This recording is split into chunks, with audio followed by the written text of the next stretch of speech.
So a temptation. And the purpose was to either get Jesus to throw in with him, because this is a turf battle. It's a turf battle between Satan and God. Of course, there's really no battle to it because Satan doesn't have a chance. But Satan decided that he wanted to ascend to heaven and be as God, and he can't do it. But he didn't know he can't do it. It's like us. We can be involved in things that are tempting and are pulling us down, and we don't know that we're in trouble. So he's sort of like us in that regard. So that's an overview of that. So let's talk about today rich and poor. Now, when James was written in the late 50s of the first century, what was the financial state of God's people, the Hebrews, the Jews? What was their financial state or status, by and large? Poor. Yeah, poor. Unless you kind of sold out and worked for the Romans, yeah.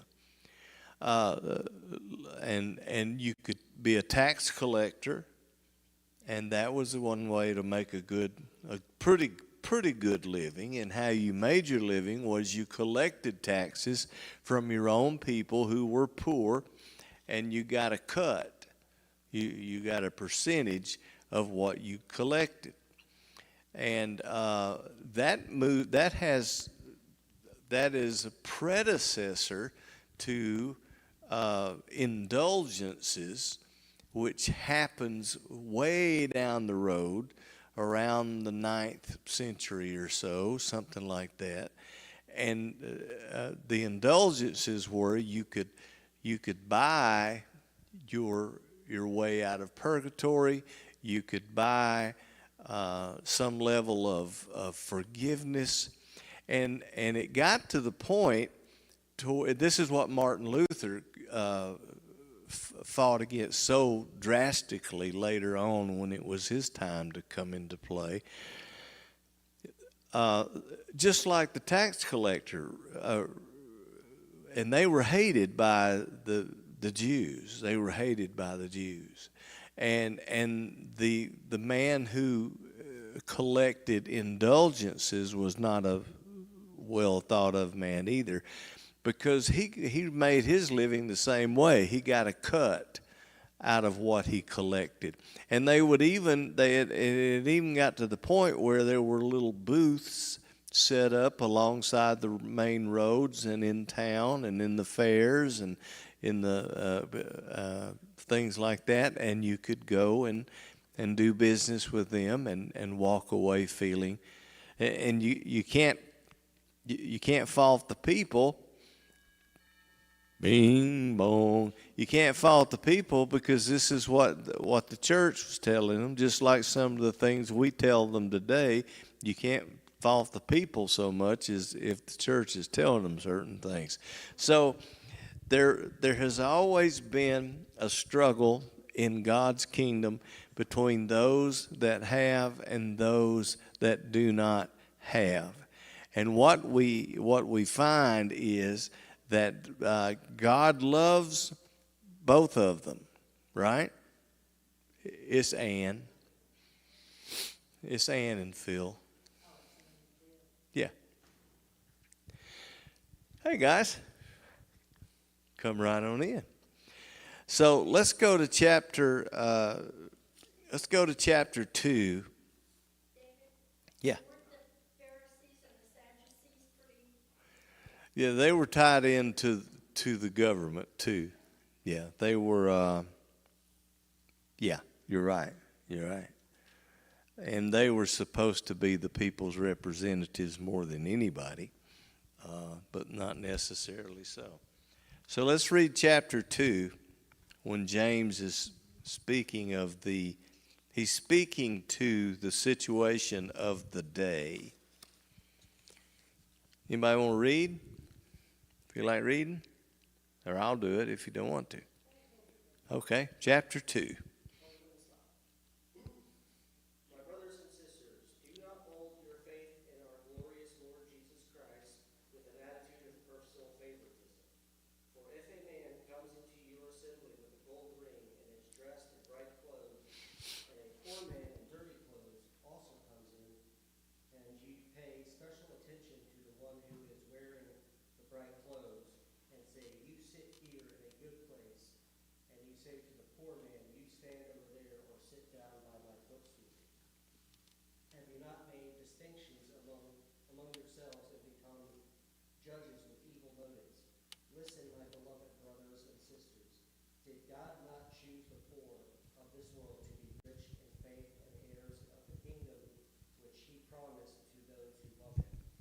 That's good. Let's stop right there, Scott. Very good.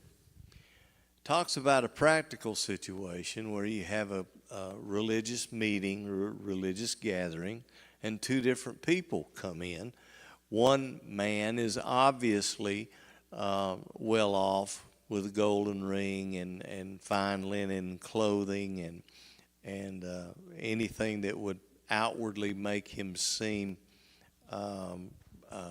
at least well off, if not rich. And then you have another person come in, which is dirty and clothes worn out, kind of like me, and and you could obviously tell that this was a man that had a low level of worldly goods. Now, obviously, there had been some times when this was happening that they would be treated differently, or James wouldn't have been called to write about it. And I have seen this in churches through the years where there is a certain level of treatment for people that are well off and a certain level of people that are not well off, and that's just a shame. I don't know if Bobby will remember this or not, but we, years ago, were at one of the larger churches over on the other side of the county. I had been working on a couple of their albums, the choir's albums, so we were there. And a gentleman came in toward the end, and their sanctuary was round, and then it had glass all the way around it, glass windows. And then outside is where there was a walkway that was all the way around. Not an uncommon architectural design for today's churches. And the gentleman came in. He was obviously not dressed well, and he had a cough. He was coughing. Now, this was not during COVID or anything like that. He just had a cold, and he coughed, and from time to time was a bit noisy. So I was ashamed but I was afraid it was going to happen, that the ushers or deacons or elder, I don't know who it was, but probably the ushers. It was a large church, so they probably had ulcers.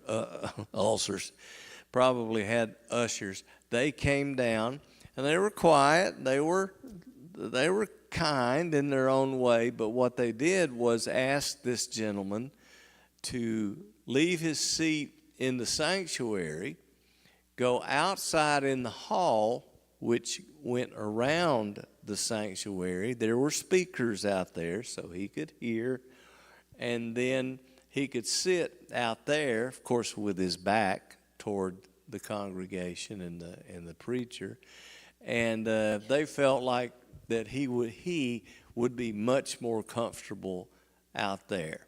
Well, it wasn't about him at all. But I'll never forget that. Now, you may hear that and you may say, well, he's disruptive. The preacher's trying to preach, and this poor guy has worked on a sermon, and it just should be heard. And then the rest of you, hopefully almost all of you, if not all of you, are thinking, who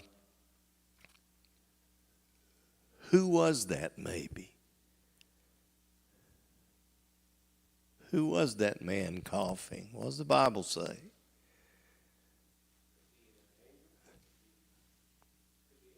Sometimes we entertain angels unaware. You don't know. I'm not saying it was. I certainly can't prove that it was. What if it was? You know, we have our standards.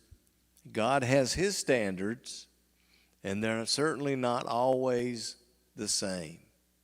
So chapter 2 of James, mine talks about the sin of partiality as the heading. What is yours?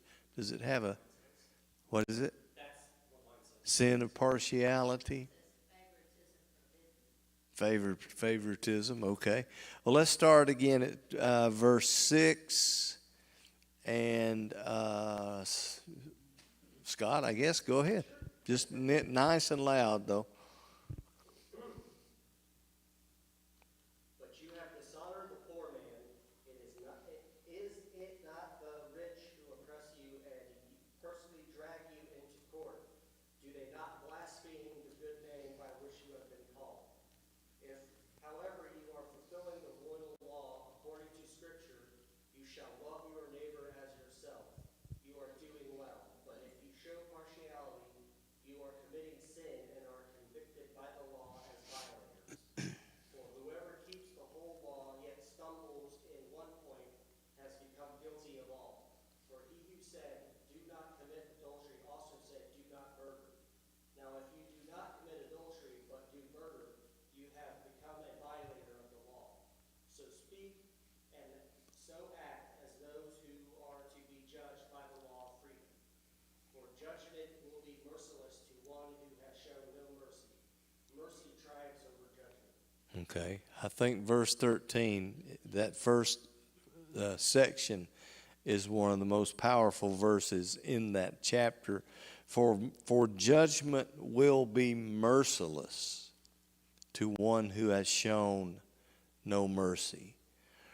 We, in this world, in the society that we live in, we judge people by what they have. We judge people by where they live. We judge people by what they drive. We judge people by what they wear. We have standards that we use to judge people. Unfortunately, these are not the standards that God has laid down for us in the Bible. It should not have anything to do, how we treat people, with what they wear or what they drive or where they live, but it does. It does. I'll just simply admit that it does.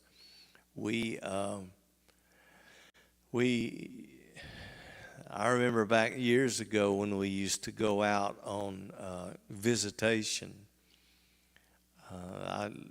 Some of the deacons were in charge of that, but you can bet that the people that visited, that lived in the best of subdivisions, they were visited. They were visited, for sure. And if anybody got left out, it was the people that lived in the trailer parks. And 4, verse 13 through 17. Chapter 4, 13 through 17. Somebody got that? I've got a new Bible that Gary and Tom gave me, and I can't turn the pages yet. I told you about it. It's the giant print. Ha ha.